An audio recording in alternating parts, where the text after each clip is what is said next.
औज़ुबिल्लाहि मिनश्शैतानिर्रजीम बिस्मिल्लाहिर्रहमानिर्रहीम अल्लज़ीना आमनू व तत्मइन्नु क़ुलूबुहुम बिज़िक्रिल्लाह अला बिज़िक्रिल्लाहि तत्मइन्नुल क़ुलूब सदक़ल्लाहुल अज़ीम। ये सूरह राद की आयत है और आज इस आयत पर बात करनी है अपने एक दोस्त के कमेंट के हवाले से। हम बात कर रहे थे कि मैंने काफ़ी सारी ऐसी वीडियोस बनाई हैं जिसमें कि मैं बार-बार एक ही बात कर रहा हूँ कि कुरान पाक को पढ़ना चाहिए, समझ के पढ़ना चाहिए, खुद से कोशिश करनी चाहिए। तो एक साहब ने कहा कि जी आप इसी बात के पीछे पड़े हुए हैं, तो आप ये बताइए कि कुरान पाक पढ़ने का जो पहला अव्वलीन मकसद है, वो है सवाब, सवाब हासिल करना। तो सवाब तो हमें अरबिक पढ़ के भी मिल जाता है। तो फिर जो है कुरान पाक को समझ के पढ़ने से हमें क्या मिलेगा? उससे हमें क्या एडिशनल जो है वो फ़ायदा होगा? तो उस बात लंबी हो गई और ये हुआ कि जी हमें जो है वो हलाल हराम की समझ आएगी, हमें जो काम करने हैं, नहीं करने उनकी समझ आएगी, अल्लाह रब्बुल इज़्ज़त के जो है अहकाम को सही तरीके से हम समझेंगे। तो इस पे आर्गुमेंट दिया गया कि वो चीज़ें, ऐसी चीज़ें, शरीयत की चीज़ें तो हम हमारे इमाम साहब हमें बता देते हैं, हम इस्लामियात के सब्जेक्ट में सीख लेते हैं और एक जनरल अवेयरनेस से भी हमें पता चल जाता है। और उसके ऊपर उन्होंने बात की कि जी हम कोई बड़ा गुनाह भी नहीं करते, हम नमाज़ भी पढ़ते हैं, रोज़े भी रखते हैं।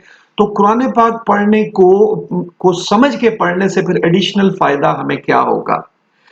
और उसके ऊपर एक और मज़ाक वाली बात ये हो गई कि साथ एक और साहब ने कहा कि जी अगर हमें कुरान पाक समझ के पढ़ने से अगर हमें 20 नंबर भी मिलते, जिस तरह के एनसीसी में मिलते थे। एनसीसी आपको याद है ना कि कॉलेज के दौर में हम जो है वो आर्मी का यूनिफ़ॉर्म पहन के परेड किया करते थे, तो वो 20 नंबर हमें मिलते थे। तो उन साहब ने एक बात बड़ी वैलिड बात की कि अगर हमें कुरान पाक को समझ के पढ़ने से अगर वो 20 नंबर भी मिलते ना हमें, तो सब लोग ये कर लेते, ये काम ज़रूर कर लेते। अब ये दुःख वाली बात है एक्चुअली, और वो इसलिए कि हम हकीकत ये है कि हम इंसान हैं, हमारी कमज़ोरी है कि जिस चीज़ में हमें अपना को फ़ायदा नज़र आता है, वही काम हम करते हैं। तो अल्लाह ताला हमें माफ़ फ़रमाए, हमें कुरान पाक से ये तक हमें फ़ायदा नज़र नहीं आता कि हमें जो है यानी उससे फ़ायदा हमें एहसास नहीं है कि इससे हमें क्या मिलेगा। तो उसके लिए आज मैंने ये वीडियो ये बना रहा हूँ और ये आयत जो है ये सूरह राद की आयत नंबर 28 है। इसमें अल्लाह रब्बुल इज़्ज़त ने फ़रमाया है कि हमें क्या मिलेगा अल्लाह की याद से, अल्लाह पर ईमान से कि अला बिज़िक्रिल्लाहि तत्मइन्नुल क़ुलूब, कि हमें वो चीज़ मिलेगी जो कि इंसान की सबसे बड़ी ज़रूरत है। हमें दिल का सुकून मिलेगा, इत्मीनान मिलेगा और यकीन माने कि ये वो चीज़ है जिसको आज इन दुनिया का हर शख्स तलाश कर रहा है। हम जान समझें या ना समझें, यानी शऊरी तौर पर या लाशऊरी तौर पर, हम में से हर शख्स इसी चीज़ के पीछे है। यही इंसान की सबसे बड़ी ज़रूरत है। ये एक सुकून या इत्मीनान या इनर पीस आप जिसे कहते हैं, ये एक ऐसी ऐसी ज़रूरत है, एक ऐसी सिचुएशन है जिसमें इंसान को कोई फ़िक्र ना हो, कोई परेशानी ना हो, कोई दुःख ना हो, कोई तकलीफ़ ना हो, कोई खौफ़ ना हो, और यही इंसान की सबसे बड़ी ज़रूरत है। आप गूगल से पूछ लें, आपको पता चलेगा कि बहुत ज़्यादा लोग जो हैं वो इसी चीज़ को सर्च करते फिर रहे हैं। बहुत ज़्यादा कोर्सेज़ इसी चीज़ पे बने हुए हैं। बहुत ज़्यादा लोग हैं जो तरह-तरह के फ़ॉर्मूले बता रहे हैं, जो तरह-तरह के योगाज़ और मराक़बा बता रहे हैं कि इनर पीस कैसे हासिल होगा।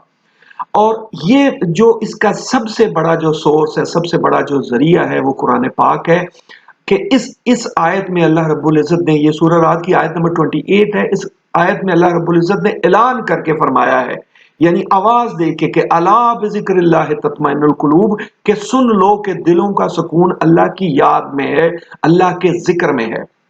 लेकिन पता है क्या है? हमारा मसला ये है कि हम में से बहुत सारे लोगों को उस सुकून का, उस इत्मीनान का एहसास नहीं होता कि हमें ये मिलता कैसे है। हम कहते तो हैं कि कुरान पाक से हमें सुकून मिलता है, लेकिन मिलता कैसे है? पहली बात तो ये है कि इसको बताया नहीं जा सकता, ये महसूस किया जा सकता है। लेकिन हाँ, कोशिश की जा सकती है और उसी कोशिश के लिए मैं आया हूँ। और उसकी एक मिसाल हो सकती है कि फ़र्ज़ करें आप अपने घर वालों के साथ गाड़ी में जा रहे हैं और किसी ऐसे रास्ते पर हैं जहाँ पे कि आप गुम हो चुके हैं। آپ یعنی اندھیرا ہونے والا ہے، گاڑی کا پیٹرول کم ہے آپ کے پاس، آپ کبھی ایک طرف جاتے ہیں چند کلومیٹر، پھر واپس آتے ہیں، پھر دوسری طرف جاتے ہیں، کبھی ایک دائیں مڑتے ہیں کبھی بائیں مڑتے ہیں، لیکن آپ کو راستہ نہیں مل رہا۔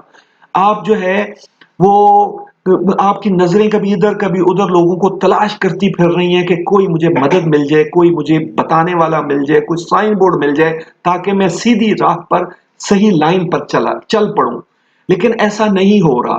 تو اس سچویشن کو دیکھیں کہ وہ کتنی ٹینس سچویشن ہوگی، وہ کتنی بے سکونی والی وہ حالت ہوگی، کتنی فکر اور کتنے خوف والی ایک سچویشن ہوگی۔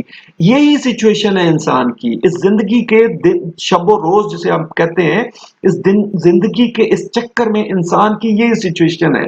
وہ اپنی اسی طریقے کی پریشانیوں میں گم ہوا، کبھی ایک طرف سوچ رہا ہوتا ہے کبھی دوسری طرف جا رہا ہوتا ہے، اور یہی اس کی حالت ہوتی ہے، اور اس کی پریشانی میں اضافہ ہی ہوتا جاتا ہے۔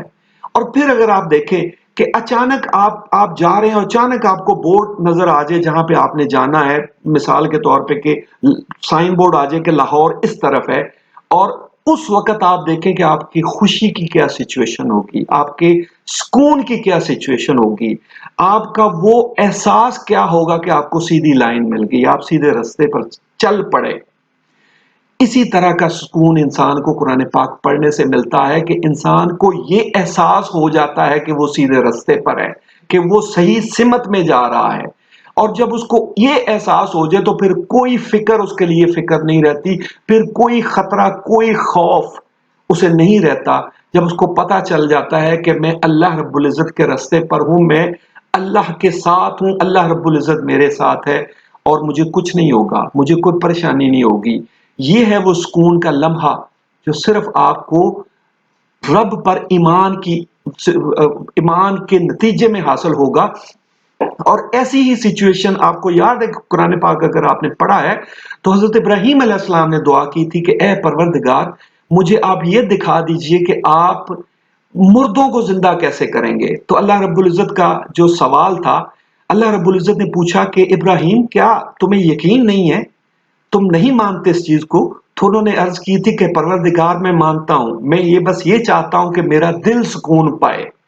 اب آپ ذرا سوچئے کہ اگر پروردگار، اگر اللہ رب العزت چاہتے تو اس بات کو قرآن پاک سے مطلب ایکسکلوڈ کر سکتے تھے، نکال سکتے تھے کہ کبھی میرے کسی بندے نے، ابراہیم نے جس نے کہ آگ میں چھلانگ لگا دی تھی، اس نے مجھ سے یہ پوچھا تھا، اس نے مجھ سے یہ سوال کیا تھا کہ آپ مجھے یہ دکھا دیں۔ وہ دل کے سکون کے لیے کیا تھا کہ اگر مجھے یہ ایک احساس مل جائے، مجھے یعنی ایک نظارہ اس کا ہو جائے تو میرا دل سکون پا جائے۔ تو اللہ رب العزت نے قرآن پاک میں جو حضرت ابراہیم علیہ السلام کو جو نشانی دکھائی تھی، اسی طرح کی بہت ساری نشانیاں ہمیں دکھائی ہیں۔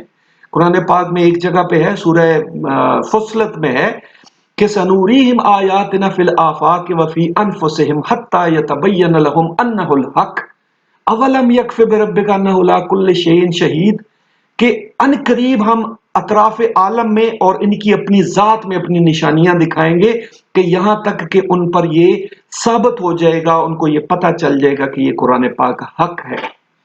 اللہ کی یاد سے اصل سکون انسان کو مل سکتا ہے، اور اس سے بڑی چیز آپ کو کیا مل سکتی ہے؟ یہ NCC کے 20 نمبر یا کوئی اور دنیا کی اور چیز کوئی ہو سکتی ہے آپ کو اس سے بڑھ کر کہ آپ کو سکون اطمینان مل جائے، ہر مشکل حل تکلیف کا حل آپ کو مل جائے، ہر مشکل سے جو ہے وہ مقابلہ کرنے کی کا جو ہے وہ ہمت اور ایک جو ہے وہ حوصلہ مند چیز آپ کو مل جائے؟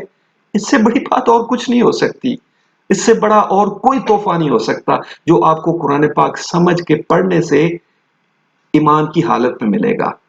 شروع کریں اللہ کا نام لے کے، ضرور کریں۔ کسی دوست نے یہ بھی کہا کہ جی آپ کے تو 30 40 50 لوگ آپ کا درس سنتے ہیں، تو اس میں کیا آپ کیا کر لیں گے؟ تو اس میں بھی میں نے کہا کہ بے شک کوئی ایک بھی سنتا ہو، اگر ایک بھی سنتا ہو تو میرے لیے بہت ہے۔ اگر کوئی ایک بھی پڑھ لے میرے کہنے پر تو الحمدللہ اللہ کی رحمت ہو جائے گی۔ تو میں اپنے دوستوں سے اسپیشلی ریکویسٹ کروں گا کہ قرآن پاک کو خود سے پڑھیں، انشاءاللہ آپ دعائیں دیں گے۔ اللہ رب العزت ہم سب کی مدد فرمائے، ہم قرآن پاک کو پڑھنا نصیب فرمائے، سمجھنا نصیب فرمائے۔ آمین، وآخر دعوانا الحمدللہ رب العالمین۔ جزاک اللہ خیر، شکریہ۔